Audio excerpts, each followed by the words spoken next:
Just as a Fine Gael minister, does it hurt you that you spent €17 billion today and you didn't manage to give any working people or family, any working people a tax cut, or any families anything for creche fees or childcare costs?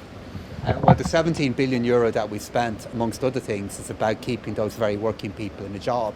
It's about maintaining the wage subsidy scheme that makes a huge contribution to their wages. I do hope, if we are successful in defeating this virus and with our economy growing again, that there will be the ability over time to continue to make progress on tax reform and reduction. But the great challenge facing the government at the moment is how we beat this virus, how we keep people in a job, and how we get more people back into a job. And that's what the €17 billion is being used for. There's a lot of wild spending promises as well around the health service and housing in particular. Are you going to have any metrics for recording that if you meet any of these targets, such as 16,000 new healthcare staff or 9,000 social housing units? Is there any way of recording that you will actually meet any of these targets? Well, in relation to recruitment, the recruitment target that has been given today also reflects how many new staff we've had to take on a temporary basis in dealing with COVID-19 in 2020. And is a consequence of the fact that we will need to retain many of them as we continue to live with the virus next year.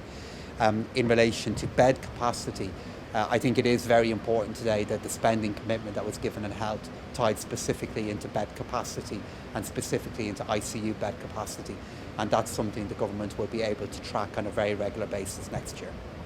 Okay, and on the Brexit support, do you think that got enough attention in the budget, or is that kind of taking a back seat with the COVID response?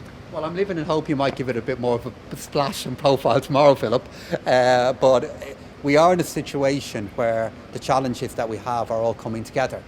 Dealing with a no trade deal Brexit at exactly the same time as we're having to live with a virus like COVID-19 is just an immense challenge for all of us. And what we've done with the Brexit and COVID Recovery Fund is give ourselves the flexibility next year to put in place either new policies or change policies that we have to deal with that. November, December and the early part of next year are going to be a real challenge for us, not only because of COVID, but because of the uncertainty with Brexit.